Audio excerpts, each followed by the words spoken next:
Christine Paolilla est née le 31 mars 1986 dans la banlieue de Long Island à New York. Ses parents sont Laurie, une mère au foyer, et Charles, un ouvrier du bâtiment. Elle a un frère aîné qui s'appelle John. C'était une jeune fille très extravertie, franche et timide selon sa mère. Mais elle a eu une enfance difficile, ponctuée de drames et de chamboulements. Malheureusement, à un très jeune âge, elle va devoir faire face à plusieurs drames. Christine était très proche de son père, elle était la prunelle de ses yeux. Un matin, son père, Charles Paolilla, s'est levé et il s'est préparé pour aller au travail. Il s'est rendu sur un chantier. Il était appelé à intervenir sur la construction d'un gratte-ciel à New York, mais malheureusement, un accident s'est produit. Une chute de briques l'est tombée dessus et l'a tué. Ce fut le choc absolu pour sa famille.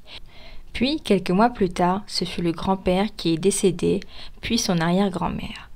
La pauvre Christine a perdu plusieurs proches en un temps rapproché et cela l'a beaucoup bouleversée. Elle ne comprenait pas tous ces morts autour d'elle. Elle a même demandé à sa mère pourquoi est-ce que tous les gens qu'elle aimait finissaient par partir tragiquement. Quant à sa mère, elle essayait difficilement d'élever ses deux enfants et elle faisait de son mieux. La perte de son père fut une tragédie pour sa famille. Sa mère n'a pas su surmonter cette perte et elle a sombré dans la toxicomanie. La douleur du départ de son mari était si forte qu'elle voulait oublier son chagrin, à tel point qu'elle a perdu la garde de ses enfants temporairement. Christine, à 7 ans, a dû déménager pour aller vivre avec ses grands-parents. Elle fut secouée par toutes ces pertes et ces chamboulements dans son enfance, mais elle a continué sa petite vie. Lors de ce déménagement, Christine ne comprenait pas vraiment ce qui se passait et elle a demandé à plusieurs reprises à retrouver sa mère. Après avoir perdu son père par la mort, Christine a perdu sa mère à cause de sa grande consommation de produits illicites. Le choc fut terrible et la petite fille avait du mal à trouver ses repères, elle avait du mal à se développer en tant que personne et à avoir de l'estime de soi. Et malheureusement pour elle, dès la maternelle, on lui a diagnostiqué de l'alopécie. Alors l'alopécie est une maladie entraînant la perte modérée ou sévère des cheveux de façon provisoire ou définitive. Dans le cas de Christine, ce fut assez important, à tel point qu'on lui a diagnostiqué une perte de cheveux irréversible. La pauvre jeune fille perdait de grosses touffes de cheveux et elle a développé de nombreuses taches. Puis elle a perdu ses cils et ses sourcils. Autant vous dire que cette condition fut un gros choc et un cauchemar pour elle, qui était en pleine adolescence et en plein développement. Avoir une apparence différente des autres jeunes filles a dû être très difficile à vivre pour elle. Les cheveux ont une grande importance chez une fille. Christine était devenue chauve à un très jeune âge et cela l'a bouleversée. Dû à son absence de chevelure, elle n'arrivait pas à avoir confiance en elle. Elle se sentait différente des autres filles. Et pour combler cela, elle portait des perruques. Elle portait également de grosses lunettes car elle avait une mauvaise vision.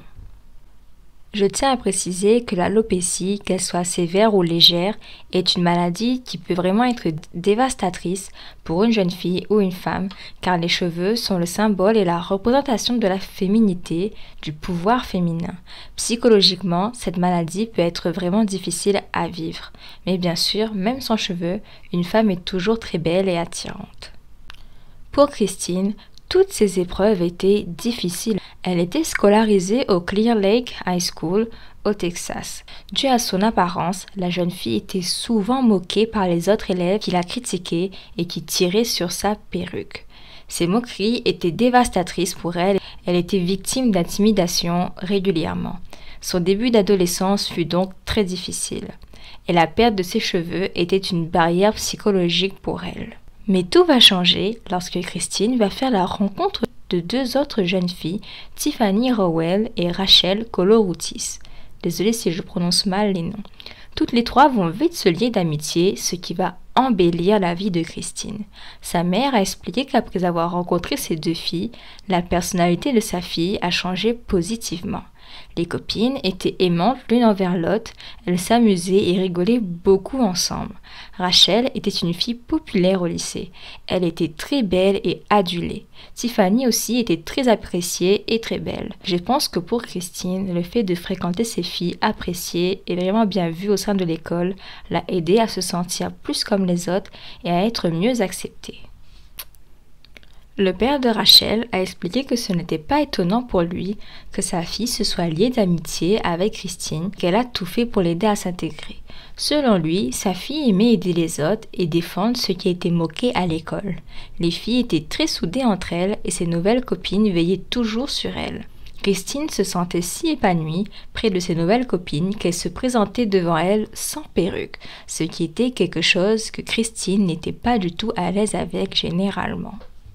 Christine ne savait pas se mettre en valeur, elle avait des perruques avec un rendu pas forcément valorisant et elle dessinait ses sourcils d'une façon qui ne la relevait pas. Mais ses nouvelles amies l'ont transformée en faisant d'elle une nouvelle fille. Ils l'ont aidée à choisir de plus beaux vêtements, à choisir de plus belles perruques et à savoir se maquiller. Elles lui ont même offert une perruque. Christine était totalement changée et elle était enfin devenue une jeune fille épanouie dans sa peau et se sentant très belle, à tel point qu'elle a été élue Miss Irrésistible par sa classe en 2003. À ce moment-là, Christine avait 17 ans et Rachel et Tiffany 18 ans. Alors que tout semblait aller mieux dans la vie de la jeune fille, une nouvelle rencontre allait chambouler sa vie. Christine va se lier d'amitié avec Chris Snyder. Elle l'a rencontré à son lycée et rapidement, ils se sont mis en couple. Le souci, c'est que Chris Snyder était très toxique. Lori Paolilla, la mère de Christine, a décrit cet homme avec les mots suivants. Il avait des piercings, des cheveux pointus, des chaînes suspendues à son jean. Il y avait quelque chose dans ses yeux et chaque fois que je le voyais, cela me mettait très mal à l'aise. Chris Snyder, c'était un garçon un peu délinquant. Il a fait de la prison pour vol à main armée et Christine voulait l'aider dans ses déboires, convaincue qu'elle pouvait le changer. Sa mère Lori a refait sa vie avec un homme qui s'appelle Thomas Dick, qui est devenu le beau-père de Christine et qui se souciait beaucoup d'elle. Pour sa mère et son beau-père, Chris Snyder avait une très mauvaise influence sur leur fille. Il était émotionnellement abusif envers elle et elle était sous son influence, à tel point qu'il lui arrivait d'enlever sa perruque devant tout le monde à l'école afin de l'humilier. Mais Christine prenait toujours sa défense. Il avait une véritable emprise sur elle. Ses parents ont tenté de la raisonner, mais Christine ne voulait rien entendre. Ses parents et elle se disputaient souvent à propos de ce garçon. Ses parents ont tout fait pour essayer de l'éloigner de cet homme, mais en vain, Christine était très attachée à son amoureux et revenait toujours vers lui. Un autre problème avec Chris Snyder, c'était sa consommation de farine. Le jeune homme était toxicomane et les parents de Christine voyaient en lui un danger et ils avaient peur que leur fille tombe dans cette addiction. Et la mère de Christine, elle était bien placée pour savoir les ravages de la consommation de produits illicites. Ils avaient même essayé d'appeler la police et de demander une ordonnance restrictive, mais en vain. Christine s'accrochait à lui et elle était convaincue qu'elle pouvait le changer. Il n'y a pas que la mère et le beau-père de Christine qui n'approuvaient pas sa relation avec cet homme, mais aussi ses grandes copines Rachel et Tiffany suite à son mauvais comportement. Mais malheureusement, l'inévitable se produisit. Christine tomba également dans la farine et elle en consomma de plus en plus. Son entourage voyait que sa vie sombrait, mais il ne pouvait rien faire pour l'éloigner de Chris Snyder. Je pense que Christine ne voulait pas s'éloigner de Chris parce qu'il la faisait se sentir spéciale et lui donnait de l'attention et l'amour qu'elle cherchait. Christine a donc continué sa vie de couple et passé beaucoup de temps avec ses amis. Tout semblait aller bien jusqu'au jour où un terrible drame se produisit. En mai 2003, Rachel et Tiffany ont obtenu leur diplôme. Elles étaient aux anges. Pour rappel, Christine a 1 an de moins que les filles, donc elle a dû terminer son année scolaire. Le 19 juillet 2003 était une belle journée. Les adolescentes ont décidé de se retrouver afin de profiter ensemble. Tiffany a donc invité chez elle son petit copain Marcus Presella et le cousin de Marcus qui se nomme Adelbert Sanchez, désolé si je prononce mal les noms, ainsi que sa grande amie Rachel Colorotis. Il n'y avait pas de parents à la maison. Les adolescents avaient prévu de regarder la télévision. Tout se passait bien jusqu'à ce que quelqu'un a frappé à la porte. Ce qui devait être une après-midi tranquille entre amis s'est transformé en un véritable bain de sang. Malheureusement, alors que les jeunes profitaient ensemble, un homme et une femme vêtus de noir ont fait irruption dans la maison et ils les ont violemment abattus de plusieurs coups de feu. C'est ainsi qu'ils vont tous tragiquement trouver la mort. La police est prévenue et une fois sur place, ils vont découvrir une scène d'horreur. Il y a les corps des 4 adolescents étalés dans une énorme mare de sang. Les policiers sont sous le choc. Ils ont totalement été massacrés. Sur la scène de crime, il y avait des éclaboussures de sang partout sur les murs, des impacts de balles provenant des balles qui ont pénétré le corps des 4 victimes. Les criminels se sont véritablement acharnés sur les adolescents. Et les policiers étaient terrifiés par la scène de crime, mais aussi parce qu'ils ne comprenaient pas ce qui avait bien pu se passer. Et malheureusement, les criminels avaient laissé très peu d'indices sur place. Quant à la famille des victimes, lorsqu'ils ont appris le terrible sort de leur enfant, ce fut le choc absolu. Leur vie a basculé en un instant. Georges Koloroutis, le père de Rachel, a déclaré les mots suivants. « C'était comme un tremblement de terre pour notre famille et c'était dévastateur. » Dans le quartier, la nouvelle s'est répandue et elle fut l'effet d'une bombe. C'était vraiment la grosse tristesse pour toute la population et c'était surtout l'incompréhension qui régnait. Tout le monde s'entendait à dire que les adolescents étaient des enfants tranquilles et sans problème. Ils n'étaient pas des délinquants ou un groupe de gangsters et il n'y avait aucun motif pour qu'ils soient agressés et encore moins d'une façon aussi sauvage. La population était totalement révoltée. Les gens étaient en colère et effrayés, dira Anne Koloroutis, la mère de Rachel. Elle expliquera les mots suivants à ce propos. Personne ne savait qui avait fait ça. C'était des jeunes enfants au milieu de l'après-midi dans un quartier agréable. La peur s'est alors installée dans le quartier. Et lorsque Christine a eu connaissance des meurtres, elle s'est effondrée. Elle était profondément choquée par le drame qui est arrivé à ses 2 grandes amies. Elle a beaucoup pleuré. Elle était si bouleversée qu'elle n'a pas pu assister aux funérailles de ses copines, selon ses dires. Un voisin va faire une description physique des criminels, puisqu'il les aurait vus passer.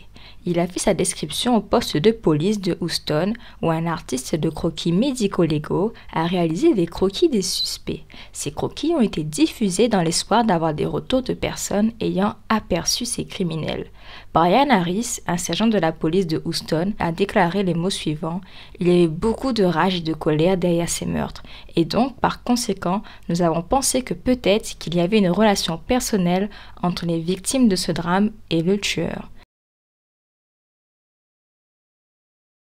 Les policiers ont suivi plusieurs pistes, mais en vain, ils étaient heurtés à un mur. On va faire un bond dans le temps et atterrir en 2004. Christine et Chris ont rompu après que ce dernier ait été emprisonné pour vol de voiture dans le Kentucky. Elle a ensuite sombré de plus en plus dans la toxicomanie malheureusement, à tel point qu'elle a dû faire un séjour dans une cure de désintoxication dans le Texas, à Kerrville. Et là-bas, elle va faire la connaissance de Justin Roth. Le courant est passé vite entre eux et ils vont finir par tomber amoureux. Et Justin Roth, en fait, il avait le même vice que Christine. Tous les deux étaient tellement amoureux qu'ils se sont mariés en 2005, 4 mois après leur rencontre seulement. Et c'était le début d'une nouvelle vie pour la jeune fille. De plus, elle n'avait pas à travailler car à 18 ans, après la mort tragique de son père, elle a reçu une somme de 360 000 $.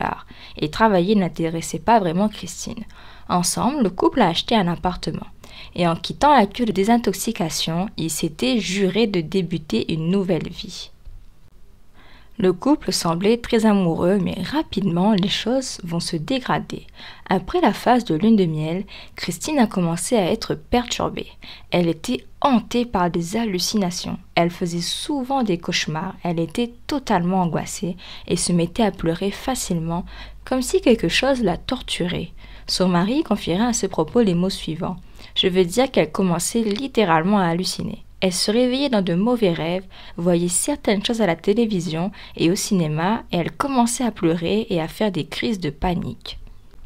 En vérité, Christine avait vu quelque chose qui l'avait tourmentée. Alors qu'elle pensait que son passé était derrière elle, elle va être rattrapée. En 2005, au mois de juillet, elle regardait tranquillement la télévision avec son époux et un journal télévisé avait fait une émission spéciale à l'occasion des meurtres des 4 adolescents de Clear Lake, dont ses 2 amies, Tiffany et Rachel, afin de relancer l'affaire non résolue. Ils ont diffusé les visages des adolescents et quand Christine a vu cela, elle était choquée. La télévision a ensuite diffusé les portraits robots des suspects et Christine est devenue folle furieuse et son mari ne comprenait pas sa réaction. Suite à cette période très troublante, Christine a plongé encore plus dans ses vices avec son époux et elle ne se privait plus. Le couple jouait tout le temps avec la farine, si vous voyez ce que je veux dire. Les 2 vivaient comme des reclus, totalement enfermés et dilapidaient son héritage. Ils passaient leur journée dans un état totalement second. Et son mari va expliquer qu'à l'époque, il dépensait près de 500 $ tous les jours. Ils s'étaient installés dans une chambre d'hôtel à San Antonio. Ils ont vécu comme cela pendant 9 mois. Quant aux parents de Christine, il a pensé définitivement perdu. Malheureusement, 3 années vont s'écouler après les meurtres sans qu'il n'y ait de piste, jusqu'à 2006 où tout va basculer grâce à un informateur. Le 8 juillet 2006, la police a reçu un appel anonyme sur les meurtres des 4 adolescents, Raúl, Colorotis, Presela et Sanchez. La personne au bout du fil a indiqué qu'il avait été en cure de désintoxication avec Christine et que celle-ci lui avait admis avoir participé activement aux 4 meurtres. La police était à la fois soulagée car ils avaient enfin une piste sérieuse à suivre et pensait attraper le coupable, mais elle était aussi choquée d'apprendre que c'était la jeune fille qui était impliquée dans le meurtre de ses propres amis. Elle s'est alors penchée sur le profil de Christine Paolilla et ils ont essayé de retrouver sa trace. Et grâce au relevé bancaire, les enquêteurs ont pu remonter jusqu'à sa chambre d'hôtel, un lieu de débauche à San Antonio.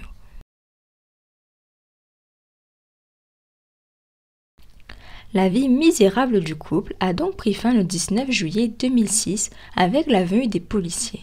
Ils ont fait irruption chez elle et ils ont été choqués de ce qu'ils ont trouvé. La chambre d'hôtel ressemblait à un repère de drogue. Un sergent a déclaré les mots suivants à ce propos. Cela ressemblait presque à une scène du meurtre à l'intérieur de cette chambre d'hôtel. Il y avait du sang sur les murs, des tonnes d'aiguilles, des aiguilles usagées sur le sol, des boîtes d'aiguilles neuves afin d'être utilisées. Sur une commode se trouvaient 85 aiguilles avec des produits illicites à l'intérieur. La chambre puait et l'hygiène n'était pas du tout au rendez-vous.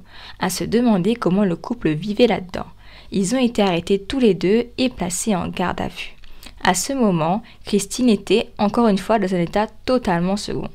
Les policiers ont d'abord confronté Christine, qui a nié catégoriquement avoir joué un rôle dans le meurtre de ses amis. Elle a sangloté tout le long de son interrogatoire et avait du mal à formuler des phrases complètes. Elle avait l'air très confuse et avait du mal à expliquer clairement ce qui s'était passé. Elle a rejeté la faute sur Chris, pendant que elle avait peur de le contrarier et ne voulait pas s'énerver contre lui. Elle avait très peur de lui et elle a donc fait tout ce qu'il lui a demandé de faire. La police l'a soupçonné mais il voulait clairement avoir ses aveux. La police à ce moment-là la savait déjà coupable, mais il voulait avoir sa version des faits et avoir une explication. Mais la garde à vue va s'avérer très fructueuse puisque Justin va beaucoup parler. Justin Roth, le mari de Christine, avait des choses très intéressantes à dire à la police. Il leur a confié qu'un jour, Christine et lui regardaient à la télévision une émission qui parlait des 4 meurtres des adolescents de Clear Lake et de l'affaire qui était toujours non résolue, et ce moment-là avait choqué Christine. Puis à la télévision, ils ont diffusé des portraits robots des potentiels suspects et Christine était prise d'une rage folle. Et Justine, lui, ne comprenait pas la réaction de sa femme et lui a demandé pourquoi elle avait agi comme cela. Et Christine s'est tournée alors vers lui et elle lui aurait avoué être l'un des auteurs de ces meurtres. Elle a admis avoir abattu ses amis, puis être retournée dans la maison et avoir trouvé Rachel toujours vivante, essayant d'appeler le secours et l'avoir définitivement tuée en l'assommant avec un calibre 38. Elle a admis avoir participé activement au meurtre des 4 adolescents.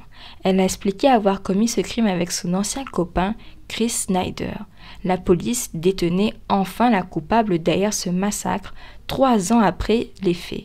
La police avait un témoignage solide pour incriminer Christine. Et après l'avoir arrêtée, ils se sont concentrés sur Chris Snyder. Ils savaient qu'il était impliqué dans les meurtres de façon très active, et les policiers ont demandé à Christine où se trouvait Chris, mais elle a expliqué qu'elle ne savait pas où il se trouvait puisqu'ils n'étaient plus ensemble et qu'elle n'avait pas gardé de contact avec lui.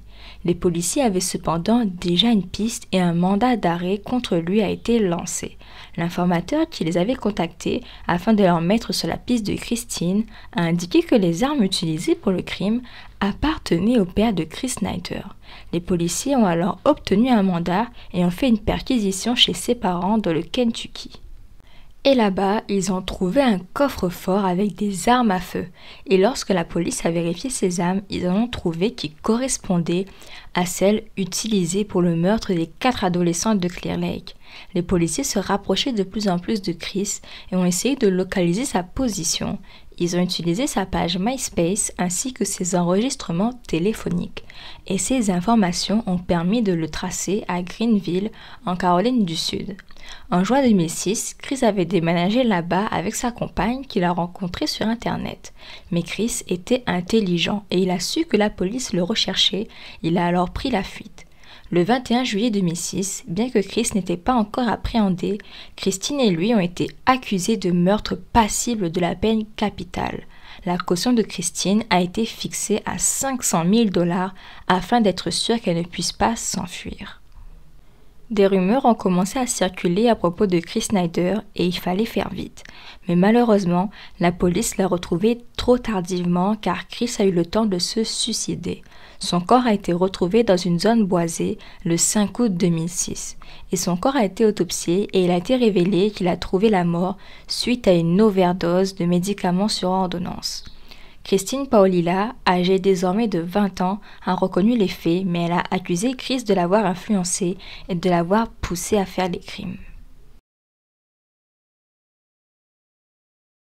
Revenons désormais au déroulé des meurtres. Le 18 juillet 2003, Tiffany Rawell a invité son petit ami Marcus Presella ainsi que son cousin Adelbert Sanchez et sa grande amie Rachel Colorotis afin de passer du temps tous ensemble chez elle. Christine et son copain de l'époque, Chris Snyder, en tant qu'adepte de farine, avaient décidé de venir voler une quantité de farine importante qui était cachée dans la maison à Tiffany. Ils étaient d'abord chez Christine et Chris était en train d'en consommer. Ils se disputaient déjà et il n'avait plus de produits et sûrement il en voulait encore. Mais une fois sur place, Chris Snyder aurait eu un conflit avec Marcus Presella, le petit ami de Tiffany. Une dispute aurait alors éclaté et le massacre a ensuite commencé. La police avait soupçonné que derrière ces meurtres se cachait une histoire de trafic de farine. Et ils avaient raison. La maison de Tiffany, en réalité, servait de point de vente aux adolescents souhaitant s'en procurer. Selon la police, le petit ami de Tiffany, Marcus, vendait toutes sortes de farines aux étudiants de Clear Lake et ils devaient passer par eux pour avoir leur dose. Je vais désormais vous raconter comment se seraient passés les faits selon la version de Christine. Selon ses explications, Chris et elle sont partis chez Tiffany car Chris avait besoin de sa dose. Elle a expliqué qu'elle l'a suivi car il lui faisait peur et qu'elle était intimidée par lui. Une fois sur place, il a commencé à devenir agressif. Il a commencé à se disputer avec Marcus et il a hurlé. Il a tiré un premier coup de feu et plusieurs se sont suivis. Christine a dit à ce propos « Je voulais courir, mais je ne pouvais pas. J'avais tellement peur et je me sentais si malade. » Elle a ensuite expliqué que Chris l'avait forcé à porter une arme à feu et lui a obligé à tirer. Elle a insisté sur le fait que même si elle a tenu l'arme, c'était Chris qui a abattu ses amis et qui l'a menacé de tuer sa famille ainsi qu'elle si elle racontait ce qui s'était déroulé. Elle a déclaré à ce propos « J'avais tellement peur et à l'époque, je sentais que si je ne faisais pas ce qu'il me disait, il allait me tirer dessus. » C'est Christine Paolilla a décrit Chris comme le monstre ayant assassiné ses amis et qu'il a manipulé et abusé d'elle durant leur histoire d'amour. La famille de Chris a dépeint une toute autre image de Christine. Les parents de Chris Snyder ont décrit la jeune fille comme une psychopathe. Ils ont expliqué qu'elle était toxique, malsaine et abusive envers leur garçon. Ils l'ont décrite comme le cancer de leur famille. Elle avait un comportement obsessif envers le jeune homme et elle était extrêmement jalouse au point d'en être maladif. Chris Snyder aurait plusieurs fois prévenu la police pour les crises de Christine. Tous les deux consommaient énormément de produits ensemble et se battaient régulièrement durant leurs disputes. Il arrivait qu'après leur violente dispute, Christine restait devant la maison de Chris et le suppliait de la laisser entrer, mais il refusait et donc elle campait devant sa maison jusqu'à s'endormir sur sa pelouse. Elle l'espionnait fréquemment chez lui et elle a essayé d'entrer par effraction à plusieurs reprises. Christine, lors de son interrogatoire, a admis avoir été violente envers Chris et qu'ils avaient l'habitude de se disputer très violemment et même de se frapper. Selon les rumeurs, elle exigeait de lui des relations sexuelles volontairement violentes. Mais selon d'autres rumeurs, c'était Chris qui aurait sexuellement abusé d'elle à plusieurs reprises. Attention, cette information n'est pas avérée, je ne peux pas confirmer qu'il dit vrai ou faux, et donc ne jugez pas trop vite cette information. Mais comme je vous l'avais dit plus tôt, la famille et l'entourage de Christine a dit que c'était Chris qui était la personne agressive et toxique dans leur relation. Mon avis est que le couple évoluait tellement dans un environnement malsain avec leur forte consommation de produits illicites qu'ils sont devenus tous les deux toxiques et abusifs l'un envers l'autre et étaient entraînés dans une sorte de spirale infernale. On va également en apprendre plus sur les amis de Christine. Rachel Koloroutis et Tiffany Rowell, une fois diplômées, auraient travaillé dans un club de striptease local et elles se seraient fait de gros pourboires. Donc le couple Christine et Chris serait également venu les voler lorsqu'ils sont allés chez Tiffany le jour du drame. Selon Christine, les meurtres étaient arrivés par accident. Chris a commencé à tirer en premier et il a forcé à tirer sur les autres personnes. Puis elle a déclaré qu'elle a commencé à tirer à l'aveugle un peu partout et qu'elle pleurait en même temps, qu'elle l'a fait sous la contrainte et sans vraiment comprendre. Mais vous l'aurez compris, Christine était incapable d'expliquer concrètement le déroulé des crimes et elle essayait de toujours mettre la faute sur Chris et de se victimiser. Mais tout ce qu'avait dit Christine était faux, car lorsque la police est arrivée sur les lieux du crime, ils ont découvert un véritable bain de sang. Les 4 corps ensanglantés retrouvés dans la maison de Tiffany relevaient d'une exécution faite en toute conscience. Ils ont analysé les corps et ils ont relevé 40 coups de feu en tout. Et un fait intéressant est que la majorité de ces coups de feu ont été tirés sur les 2 filles, Tiffany Rowell et Rachel Koloroutis. Le crime prend alors une toute autre signification. Nous ne sommes plus sur un crime sous fond de produits illicites, mais un crime sous fond de jalousie et de vengeance. Et si Christine avait entraîné son petit ami afin de tuer ses 2 grandes copines Tiffany et Rachel par pure jalousie? Et si le motif derrière ce meurtre était la rivalité féminine et non la consommation de farine? Rappelez-vous qu'avant de connaître Tiffany et Rachel, Christine était pour ainsi dire au fond du trou. Elle était la risée de ses camarades d'école et victime d'intimidation. Si les intimidations et les moqueries à l'école peuvent paraître puériles, elles peuvent sérieusement impacter émotionnellement et psychologiquement les enfants et leur causer des complexes pouvant les suivre à l'âge adulte. Ce n'est qu'une fois l'arrivée de ces 2 copines que Christine a existé aux yeux des autres élèves et qu'elle a pu se faire accepter, et surtout qu'elle a commencé à savoir se mettre en valeur et à briller aux yeux des autres. Mais ses 2 amies, Tiffany et Rachel, n'avaient pas besoin de faire autant d'efforts qu'elles pour être acceptées et adulées par les autres au sein du lycée, car elles étaient naturellement charmantes et charismatiques. Christine Paolilla, dans le fond de son cœur, mourait de jalousie pour ses 2 amies. Elle était en quête de reconnaissance et d'amour et elle voulait elle aussi briller. Il faut voir le monde du lycée comme une jungle, une sorte d'hiérarchie sociale où Tiffany Rowell et Rachel Koloroutis étaient déjà au sommet sans avoir à faire grand-chose, tandis que Christine, avant de les rencontrer, était au plus bas de l'échelle. Elle était traitée de clown par les autres élèves par la façon dont elle essayait de se maquiller et les perruques qu'elle portait.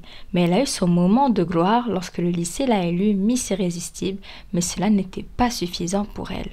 Tiffany Rowell et Rachel Koloroutis étaient 2 jeunes filles extrêmement belles naturellement et très intelligentes et appréciées. Tiffany Rowell était une actrice talentueuse qui avait pour rêve de devenir une travailleuse sociale, tandis que Rachel Koloroutis était passionnée par l'art et l'écriture. Toutes les 2 avaient déjà ce que tout adolescent fréquentant un lycée rêvait d'avoir, c'est-à-dire la beauté et la popularité. C'était comme cela que Christine voyait l'univers du lycée et voyait ses 2 copines. Elle représentait un idéal de beauté et de charisme qu'elle ne pouvait pas atteindre. tandis qu'elle à côté avait toujours souffert. Elle avait aussi un énorme complexe suite à son alopécie. Ces détails peuvent paraître superficiels, mais l'univers du lycée et le monde des adolescents peuvent être vraiment cruels. Mais Tiffany et Rachel n'étaient pas que de jolies et talentueuses jeunes filles. Elles étaient aussi serviables, bienveillantes et généreuses. Je pense qu'elles voulaient sincèrement être l'amie de Christine et non juste lui venir en aide afin qu'elle puisse s'intégrer. Rachel Colorotis était très belle. Ses amis ont même déclaré qu'elle aurait pu être un modèle. Et c'est Christine qui s'est acharnée sur les filles lors du drame. Et ce n'était pas par hasard. Elle n'avait pas tiré à l'aveugle et elle savait très bien ce qu'elle faisait. Christine s'est acharnée sur Rachel. Elle lui a tiré dessus 12 fois, dont une fois dans son entrejambe. Et quant à Tiffany Rowell, elle a aussi reçu un tir dans l'entrejambe. Alors que les garçons ont été assassinés sauvagement aussi, mais pas dans leur partie intime. Donc il n'y avait que Christine qui aurait pu expliquer cet acte. Mais même sans l'expliquer, agresser une personne dans son intimité est la preuve ultime d'une haine profonde envers elle. La preuve ultime de sa jalousie envers elle, à mon avis.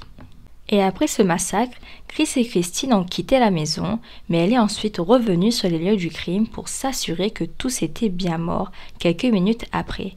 Et en arrivant, elle a trouvé Rachel toujours en vie. Elle essayait d'appeler le 911 pendant qu'elle luttait pour sa propre vie. Elle était en train de s'étouffer dans son propre sang, la pauvre fille. Lorsque Christine l'a vue, elle a utilisé son pistolet, un calibre 38, comme un marteau pour la frapper violemment à la tête à plusieurs reprises et l'achever définitivement. Elle ne lui a laissé aucune chance de s'en sortir. Pendant qu'elle agonisait, Rachel aurait demandé à Christine à plusieurs reprises « Pourquoi ? Pourquoi tu fais ça ?» Parmi les 4 victimes, Rachel a été la plus mutilée, même s'ils avaient tous horriblement souffert. Pour rappel, elle a reçu 12 tirs, dont une balle à l'entrejambe et avait le crâne défoncé, et elle a aussi été retrouvée avec une touffe de cheveux avec du sang dans sa main.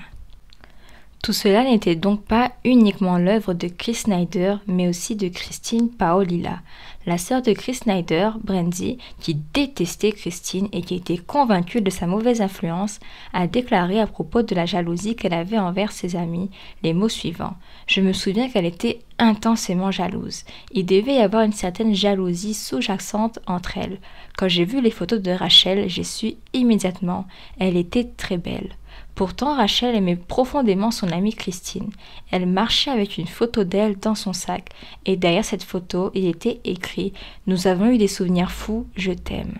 Autant Tiffany que Rachel ont tout fait pour Christine, mais elle était rongée par la haine. Pourtant, quand elle a rencontré Tiffany et Rachel, elle les avait décrites comme les plus douces amies qu'elle n'avait jamais rencontrées. La police a elle-même relevé à travers les crimes un acharnement excessif envers les filles, et ce déchaînement venait d'une profonde animosité envers elles et d'une affaire personnelle. On peut voir ce drame sous 2 angles qui s'emboîtent. Il a débuté par un conflit autour de la consommation de produits illicites qui a mal viré et s'est terminé en une sordide vengeance entre copines. Un autre fait assez troublant est qu'une heure après avoir abattu ses amis, Christine Paolilla est directement allée à son travail au comptoir de maquillage à Walgreens, une société qui vend des produits de beauté et de bien-être, comme si de rien n'était. Il fallait avoir un grand sang-froid pour faire tout cela, et c'est d'ailleurs Chris qui l'a emmené.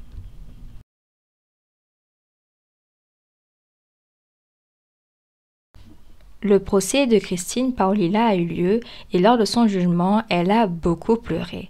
La famille des 4 adolescents était absolument sous le choc. Ils n'en revenaient pas de la trahison de Christine.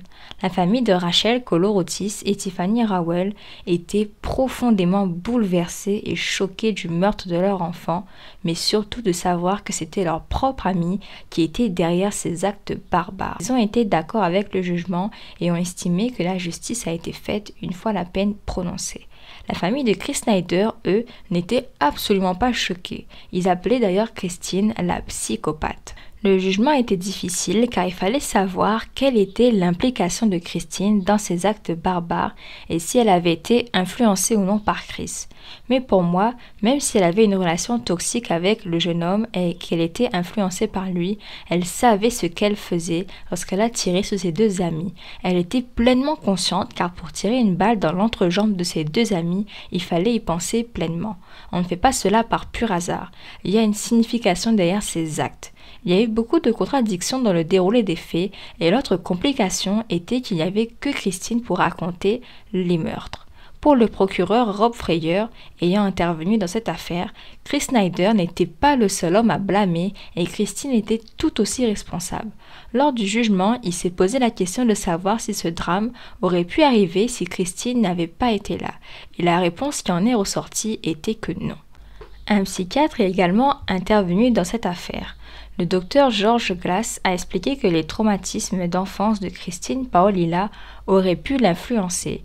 Il est revenu sur son alopécie, l'intimidation et les moqueries qu'elle subissait et les effets néfastes de cette période sur son développement et que tout cela l'a rendue vulnérable face à Chris, mais aussi l'influence de consommation illicite de Christine sur ses actions.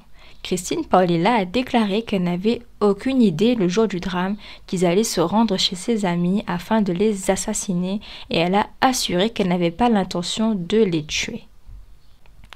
Le beau-père de Christine Paolilla, Thomas, était dévasté.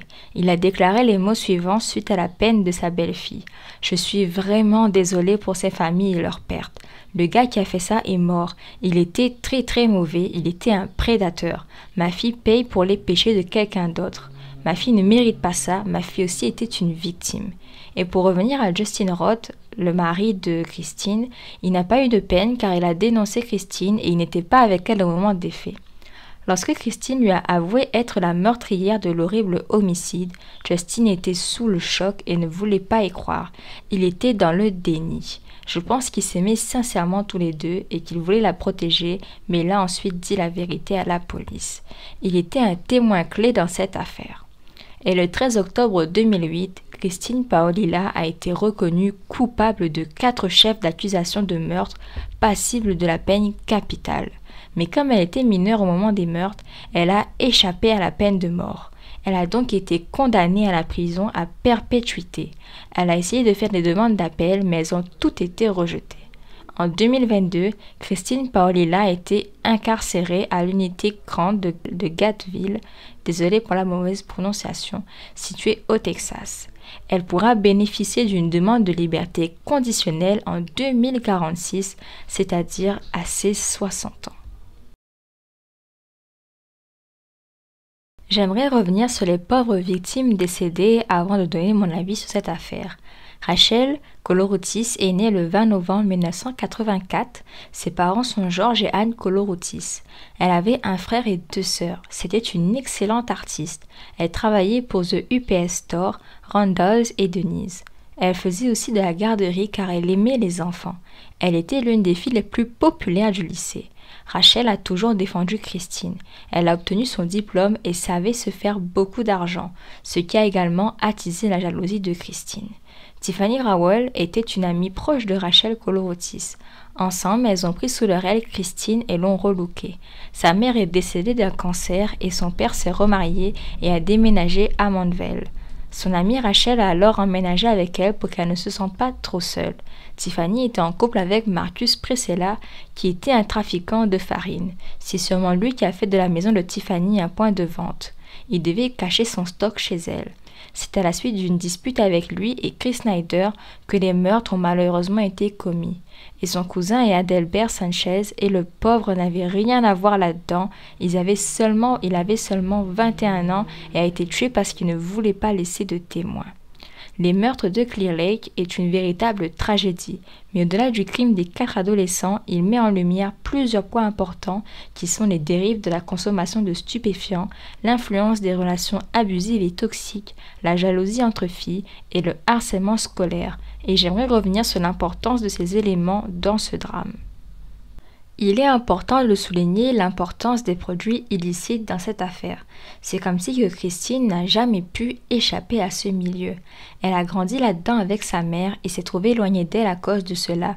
Puis elle a sombré dans ses travers et malheureusement, ses deux relations sentimentales étaient fortement marquées par cette consommation.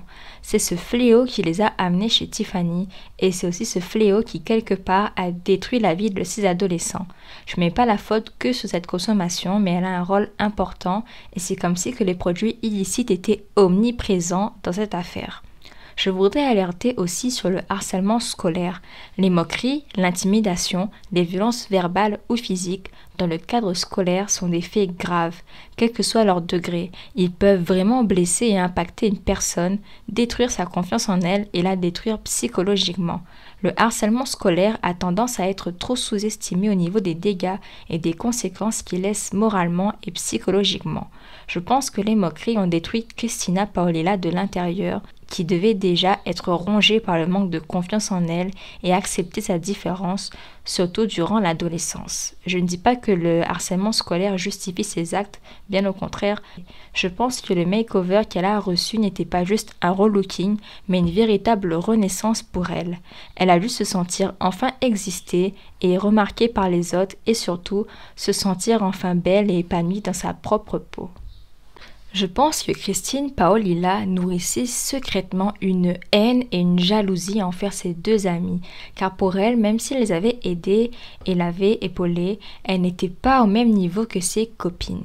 Pour elle, Tiffany et Rachel ont naturellement tout eu dans la vie et avaient tout pour plaire. Elles n'ont pas eu à souffrir comme elle. C'était comme cela qu'elles devaient voir les choses. De plus, Tiffany et Rachel avaient 1 an de plus qu'elles et elles ont obtenu leur diplôme avant, puis ont fait leur vie. Alors que Christine a continué sa dernière année, elle devait se sentir abandonnée par les filles et elle les enviait toujours. C'est quand Tiffany et Rachel ont été diplômées que Christine s'est rapprochée de Chris Snyder, qui était plus âgé qu'elle. Elle s'est rattachée à lui comme un pilier, de même que Tiffany et Rachel étaient les personnes sur lesquelles elle s'appuyait au lycée. Je n'essaie pas de prendre la défense de Christine, mais le départ de son père à 2 ans a dû profondément la traumatiser. Il a laissé en elle un vide. Elle a vécu un second abandon en quittant sa mère pour aller vivre chez ses grands-parents. Je ne suis pas psychologue, mais je pense que Christine souffrit de dépendance affective. Les traumatismes dans sa vie l'ont chamboulée et elle a dû s'appuyer sur les autres. Elle était toxique et obsessive envers Christine. Ils étaient mutuellement toxiques l'un envers l'autre, mais elle s'accrochait à cette relation. Il est difficile de croire qu'ils n'avaient pas prémédité leurs actes, car ils marchaient avec une arme, ce qui n'était pas anodin. Mais je suis convaincue qu'ils avaient définitivement une part de sombre en eux et que la consommation de produits n'a fait qu'alimenter cette obscurité en eux. Et je pense qu'une fois sur place, après les premiers coups de feu, Christine a vu l'occasion de déverser sa haine et de se défouler. Elle a expliqué qu'après les premiers coups de feu, elle a ressenti un déferlement à l'intérieur d'elle-même. Je trouve cette affaire horriblement triste car Christine Paolilla a trahi ses amis, des amis qui l'ont apporté de l'amour et du soutien, qui l'ont aidé à s'épanouir et se mettre en valeur, à se sentir bien dans sa peau et à être acceptée au sein de l'école et en retour elle les a sauvagement assassinés. La trahison amicale est terrible, rien ne peut justifier cet acte. Et j'ai une pensée aussi pour les garçons, Marcus et Adelbert, qui se sont retrouvés au cœur de cette vengeance. Je tiens à préciser que même si les adolescents faisaient des trafics ou n'étaient pas des enfants de cœur, ils ne méritaient absolument pas cette fin tragique. Ils n'étaient pas parfaits, mais ils avaient la vie devant eux et leur vie a été sauvagement arrachée. Et c'est l'incompréhension la plus totale de comprendre pourquoi Christine en est arrivée à là. Peut-être que son manque de confiance en elle a fait qu'elle n'arrivait pas à ne pas envier ses copines et c'est cela qui l'a menée à sa perte à mon avis. Elle aurait dû être une jeune fille épanouie après sa rencontre avec Tiffany et Rachel, mais ce ne fut pas le cas. Si Christine s'est réfugiée dans la consommation de produits illicites, c'est qu'elle tentait de fuir quelque chose ou d'oublier quelque chose. Rien ne justifie ces terribles actions en tout cas, et je pense qu'elle était vraiment dérangée dans sa tête. Je trouve que la question de savoir est-ce que Christine aurait tué ses amis, Rachel et Tiffany, même sans la présence de Chris, est très intéressante. Encore une fois, le fait que ce soit Christine qui a tiré sur les parties intimes de Rachel et Tiffany nous dit tout ce que l'on a besoin de savoir sur elles. Pour moi, il faut être une psychopathe pour en arriver là. et c'est un acte qui parle de lui-même. Pourtant, Rachel et Tiffany n'avaient que de l'amour à donner et des choses positives à dire sur Christine et elles l'ont toujours défendue. Je trouve cela vraiment terrible comme sort pour elle ainsi que pour les 2 autres garçons. J'espère que les victimes reposent en paix et que leur famille trouvera la force de se reconstruire.